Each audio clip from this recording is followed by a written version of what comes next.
la ivrit, ¿no es cierto? Nosotros nos referimos a nuestro idioma como femenino, pero dado de que voy a hablar castellano, voy a decir el hebreo, ¿no es cierto? Bien, el hebreo, como dijo Patti Leyó, es la lengua histórica y ancestral de nuestro pueblo, que no empezó siendo judíos, sino hebreos. Primero fuimos hebreos, luego fuimos judíos. En la lengua en la cual se crearon, se escribieron nuestros textos, la Torá, la Biblia, los textos de la sabiduría, más adelante textos laicos, novelas, descripción de cosas que pasaban. Y en las últimas generaciones, en los últimos tiempos, la lengua hebrea ha resucitado y hoy es el idioma oficial del Estado de Israel y es el hebreo moderno. Vamos a hacer un recorrido lo más breve posible. El hebreo antiguo fue una lengua viva y hablada entre los hebreos. Y además, los hebreos obviamente hablaban también los idiomas de los vecinos que vivían alrededor o de los vecinos en cuyos países vivían. Quienes conocen la historia saben que hemos tenido exilios, hemos tenido conquistas, hemos tenido migraciones, y eso ha influenciado mucho en la historia de nuestro idioma. En Judea, sin embargo, todo el tiempo, ¿no? haya habido migraciones, haya habido exilio, haya habido conquistas, dominios, el hebreo siguió siendo hablado, aunque a lo largo del tiempo fue alejándose del hebreo primero, ¿no es cierto? Se iban acostumbrando a hablar cotidianamente otros idiomas, pero conservaban el hebreo.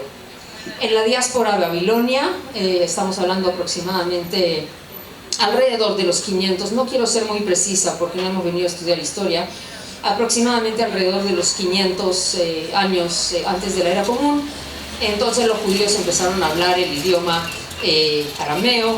Los que se quedaron en Egipto hablaban griego a raíz de la conquista del imperio griego, ¿no es cierto? En la misma Israel hablaban los dos idiomas, ¿ok? Además del hebreo. Mucho más adelante, estamos hablando de migraciones, entonces los judíos en Europa van a hablar, los que vivían en el este, un dialecto combinado del hebreo con el alemán y que se termina llamándose yiddish, y los que vivían en España, en Sefarad, y los países a donde migraron de ahí, hablaban el castellano, el judeo castellano, que lo conocemos hasta hoy como el idioma ladino. Ambos idiomas no están siendo muy usados hoy en día, aunque aún siguen vivos y siguen usándose y siguen siendo estudiados en las universidades. Después de la destrucción del templo, en todas las diásporas, la escritura y la lectura del hebreo siguieron vigentes, especialmente para asuntos que tenían que ver con el culto, con el estudio de la Torá, del Pentateuco, que era una costumbre que rigurosamente se cumplía, para asuntos comunitarios y también para asuntos de comercio. A lo largo de los siglos, de todos los siglos, fueron escritos miles y miles de textos en hebreo, introduciéndose también modificaciones en el lenguaje de acuerdo a palabras nuevas que iban inventándose y el desarrollo normal de las culturas que exigía adaptar los idiomas a los nuevos descubrimientos, a las nuevas invenciones y situaciones. Se escribieron textos y libros de halajá, o sea, de costumbres judías, de pensamiento filosófico, de ciencia, poesía secular, poesía litúrgica, prosa, historia, relatos de viajes y periplos, etc. De hecho, cada uno de estos escritos contribuyó mucho al desarrollo del idioma. Los judíos también solían escribirse cartas unos con los otros en hebreo. También fue su lengua franca cuando se encontraban en un lugar viniendo cada uno de otro lado. Decían, si uno venía de España y el otro venía de Lituania, ¿en qué idioma iban a hablar?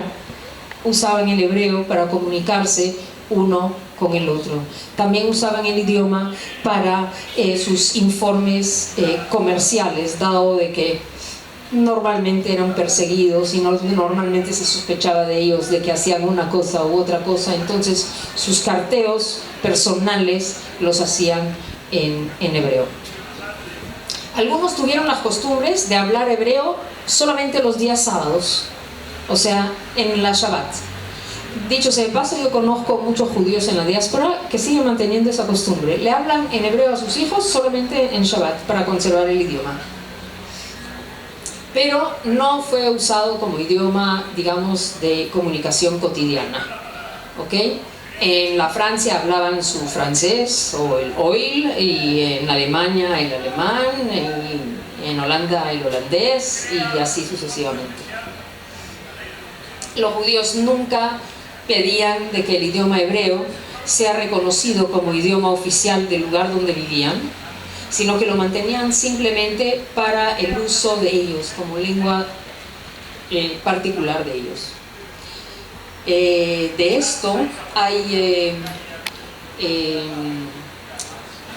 referencias escritas de no judíos que paseaban por el mundo y ponían en escrito todas las cosas que veían a su paso. En el siglo XIX, el uso del hebreo como lengua cotidiana empieza a ir en aumento. Se refiere esto al hecho de que la población judía se ve incrementada. Tiene que ver con la llegada de judíos a la tierra de Israel. Pero tampoco en la tierra de Israel no pensaban convertir ese idioma en un idioma oficial, sino que hablaban otros idiomas. Como ejemplo nada más puedo dar la madre de mi abuela, mi bisabuela, ¿no? Ella hablaba yiddish y hablaba árabe. El hebreo lo usaba solamente para los rezos, o sea, para asuntos de culto, ¿no es cierto? Ella era descendiente de judíos europeos, entonces era la generación número 15 en Israel, ella. O sea, yo soy la 17 o algo así, ella era 14, yo soy la 17. Y entonces ella hablaba esos idiomas. En cambio, por ejemplo, por el lado de mi padre, mis abuelos vinieron del Yemen, ¿no? Entonces ellos hablaban árabe. Mi abuelo hablaba árabe yemenita, ¿no? Y el hebreo en la sinagoga, en los rezos. Más adelante, recién empiezan a hablar el hebreo, ¿no? Bueno, la abuela antigua nunca lo llegó a aplicar. Vemos pues que el hebreo se mantuvo como lengua a lo largo de los siglos, aunque sea en forma bastante pasiva. El movimiento de la Haskalah es el movimiento de la iluminación, porque el pueblo judío no es ajeno al desarrollo histórico que sucede en todas partes del mundo. Y también hubo una etapa de ilustración, de iluminación, que se la comprende entre 1780 y 1881. Al principio empezaron a escribir textos en hebreo, pero que tienen que ver con la Biblia, con la interpretación de la Biblia, hablando de la vida comunitaria de un lugar tal o un lugar aquel, en fin, ¿no? Haciendo comentarios, sugiriendo cambio de costumbres, etc. Pero más adelante empiezan, ¿no?, a escribir otro tipo de textos. Ahora, paramos acá un ratito antes de la ilustración y vemos acá el origen. Acá en hebreo dice Eber, E-B-E-R, y nosotros sabemos que acá en el Perú, yo por lo menos he visto, hay bastantes personas que se llaman Eber, nombre bíblico. Nosotros somos hebreos porque somos descendientes de Eber. Eber es el bisnieto de Sem, somos semitas. Sem tiene un hijo, no importa, Arpachshad, no importa, después tiene otro hijo y después nace Eber. ¿Ok? Entre Sem y Noé hay 10 generaciones, entre Noé y Abraham hay 10 generaciones. Entonces, vemos que somos semitas, Eber es uno de ellos, y luego sigue Abraham, y de Abraham ya casi todos saben cómo sigue la cosa, ¿no es cierto? Esa es una versión. Podemos comprobarlo en el Génesis capítulo 10, versículo 22, donde se narra quién engendró a quién, cuántos años vivió después, cuántos años vivió antes, etcétera, etcétera. Ahí lo pueden encontrar. Otra explicación es Ever Hanahar. Ever también significa lado, ¿ok? El lado del río. El río en Israel es el Jordán, ¿ok? Todos los demás son riachuelos. El río es el Jordán. Entonces, Abraham, ¿podemos pasar un ratito a la siguiente? Abraham, para entrar a Canaán, en esa época se llamaba Canaán, todavía no se llamaba Israel, vino de acá y cruzó el río, vino del Ever del Jordán, Ever Ayarden, vino del otro lado del río, así lo llamaban a él, el que vino del otro lado del río, ¿ok? Porque Abraham nació acá en Ur, en la Mesopotamia, junto con su padre y el resto de su familia se van para acá, a Harán, y luego Dios le dice, vete de tu tierra, etcétera, etcétera, y él viene, cruza el río y se va acá. ¿Podemos regresar al anterior? Entonces, miremos sin saber leer, pero sí reconocer signos. La letra Ain, la Bet y la Reish. Ever. Ever, ¿no es cierto? Ivrit, hebreo. Acá está. La Abor significa pasar. Entonces, tenemos. Y sigue esa idea de que somos hebreos cuando a Jonás, ¿no? En la tormenta, el mar está por comerse el barco en el que iba, y ellos dicen, hacen un sorteo, ¿quién es el culpable por todo esto? Y sale Jonás y le dicen, oye, ¿tú quién eres? ¿Por qué se nos ha venido esta tormenta encima? Él se reconoce y les dice, yo soy hebreo, ¿okay? Al Dios de los cielos temo, el que hizo el mar y la tierra. O sea, él les aclara cuál es ese Dios, ¿no? Entonces vemos que Jonás también se reconoce como hebreo, era conocido, era sabido de que así este pueblo se autodenominaba. Ahora sí podemos volver a la próxima, por favor. Entonces queda claro que todo está por acá. La siguiente, por favor. Acá vemos, les estoy hablando de la etapa de la Ilustración, y los primeros publicados, ¿no es cierto?, impresos, que aparecen. Acá tenemos una copia de un periódico que sale. Todavía vemos las letras, no son muy modernas, son bastante antiguas, letras parecidas al de la Torá, la Mishnah, etc. Y acá podemos ver, por ejemplo, este primer libro de un escritor llamado Abraham Mapu, Ahavat Zion, El amor a Sion, que salió en 1853, ¿no? Y en el cual él narra ¿no?, una historia en la época del profeta Isaías, ¿no? Y esto está considerado la primera novela publicada en hebreo, ¿no? Novela algo más moderno, ¿no? Ya de la época de la iluminación, de la Ilustración. Este es del mismo Abraham Mapu, ¿no? Hay Tzavua, y vemos que salen estas publicaciones, que son las primeras que salen ya en un hebreo que empieza a ser llamado hebreo moderno. Bien, el flujo migratorio de jóvenes sionistas que abandonaron sus hogares en Europa y en diferentes lugares, ¿no?, ha generado en la tierra de Israel que se incremente el uso del hebreo como idioma cotidiano.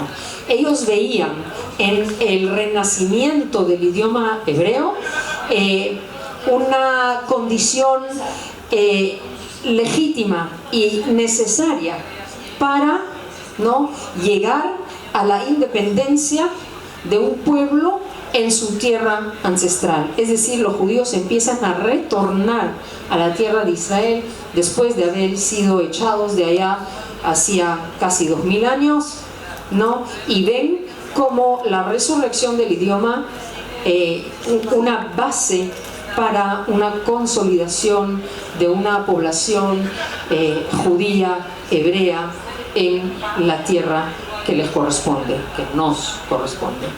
No fue fácil, pero lo lograron. La siguiente, por favor. Uno de los pilares del renacimiento de la lengua hebrea se llama Eliezer Ben Yehuda. Él llegó a Israel en 1881 y empezó a enseñar en Jerusalén. ¿Okay? Y él decía que hay que enseñar el hebreo en hebreo, no traducido. ¿Okay? Y él se llama, lo conocemos como aquel que revivió el idioma hebreo. En 1910 él publicó el primer tomo de su diccionario, en el que presentó 250 palabras nuevas, renovadas, y 160 fueron aprobadas. En 1914 el hebreo ya era el idioma en que se enseñaba también física, química y otra clase de ciencias en los institutos superiores en Israel.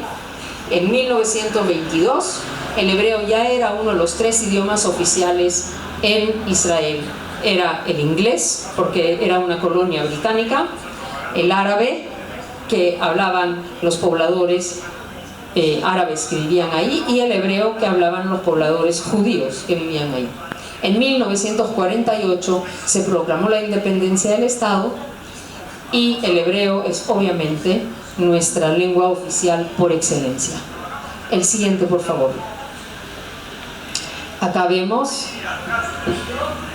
¿no?, que en ese idioma publicamos literatura vasta de todo tipo. Yo preferí poner acá libros de niños, ¿no? La siguiente, por favor. Y mostrar que hacemos muchas traducciones. Hoy por hoy en Israel es uno de los países donde más libros se leen en el mundo per cápita. Es un pueblo lector en grado altísimo de todo tipo de literatura, poesía, ensayos, absolutamente todo. Acá tenemos, por ejemplo, ¿no?, La Casa de los Espíritus de Isabel Allende, ¿no?, Julio Cortázar, Jorge Luis Borges, Carlos Ruiz Zafón, Antonio Muñoz Molina, Mario Vargas Llosa. Le di más libros porque estamos en Perú, y no son los únicos libros que han sido, todos los libros de Mario Vargas Llosa han sido traducidos al hebreo. García Márquez y muchísimos más, ¿no? O sea, no, esa es una pequeña muestra. Obviamente libros de inglés, de sueco, de todos los idiomas del mundo son traducidos al hebreo, y es el pueblo del libro. Siguiente, por favor.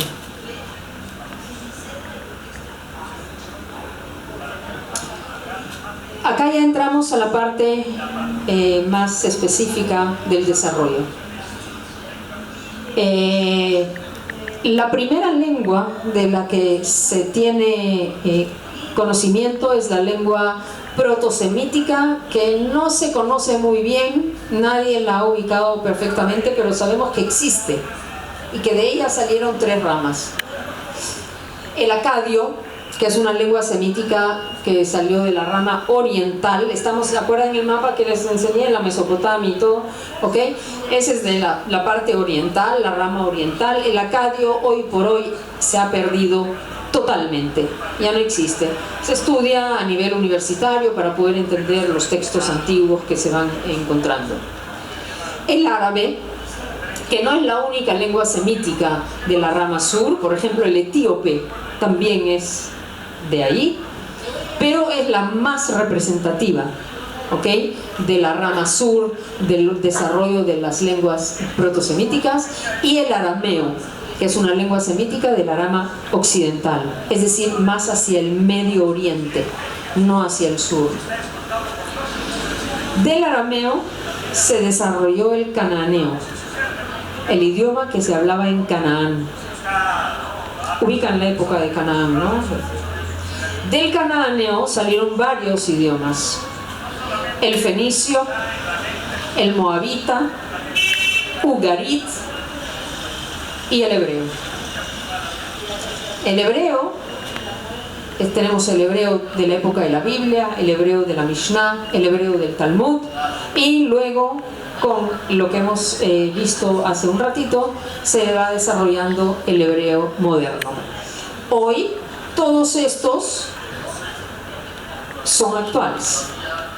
El hebreo bíblico se usa, se lee, se estudia, ¿ok? Se habla.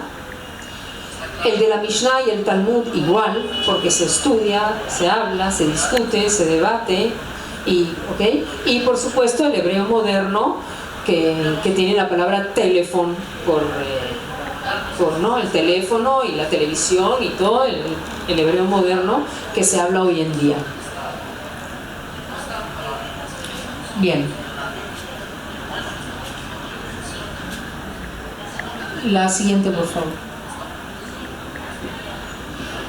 El hebreo se asemeja, ¿no?, en su antigua escritura, sin vocales, al fenicio y al moabita.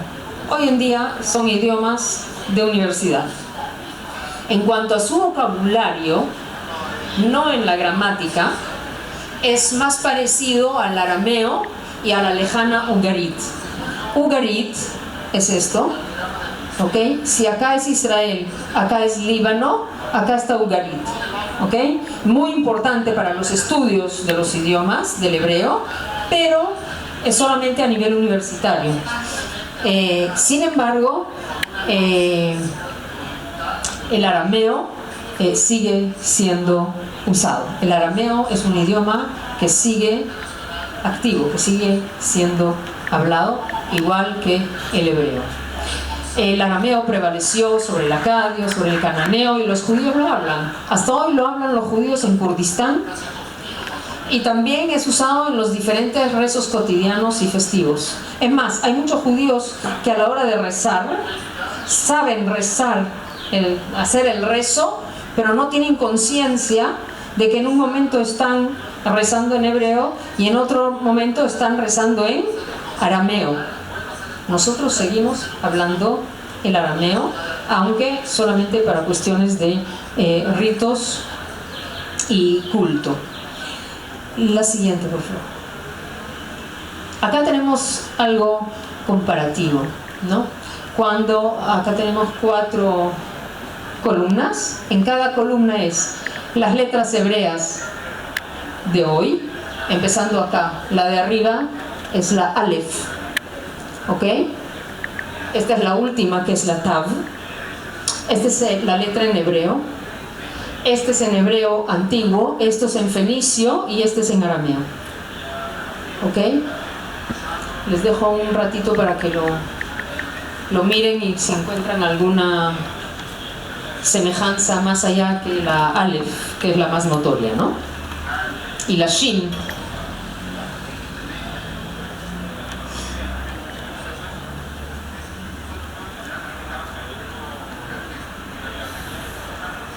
La siguiente, por favor. Al principio hubo más consonantes, pero fueron siendo descartadas, ¿ok? Y luego quedaron las 22 que son. De las 22, 5 cambian de forma cuando aparecen al final de las palabras, ¿ok? Y la escritura deja de ser de arriba a abajo y empieza a ser de derecha a izquierda. Acá tenemos las letras hebreas en cuadrado, escritas así, en forma más rígida. Y acá tenemos el hebreo, lo que llamaríamos en castellano corrido, en las letras redondas, ¿ok? Entonces son las mismas, ¿ok? Cuando tenemos 5 que son finales. Hasta acá son 22 letras. 5 de ellas tienen una forma diferente cuando aparecen al final de las palabras. La siguiente, por favor. Habíamos hablado de semejanzas y quiero traerles un pequeño ejemplo de semejanzas entre el hebreo el arameo y el árabe.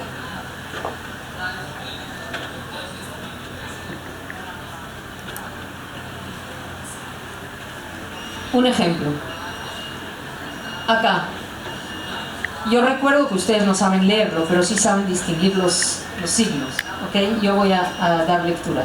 Acá es solamente consonantes, no hay vocales. ¿Ok? Yo tengo que saber sola, de memoria, las vocales. Entonces, en hebreo, acá dice tzipor, pájaro. No ave, sino pájaro, pajarito.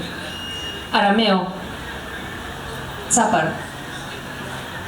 Árabe, utzfur, tzapar, tzipor. Casi igual. Elef, significado, 1000. Hebreo, elef. Arameo, elf. Árabe, alf. Hebreo, zanav, cola. Acá vamos a encontrar algo bien interesante. La z y la d se intercambian. ¿Ok? Zanav, danaba, danab en árabe. ¿Ok? Fíjense también cuando algunas personas que tienen problemas de dicción,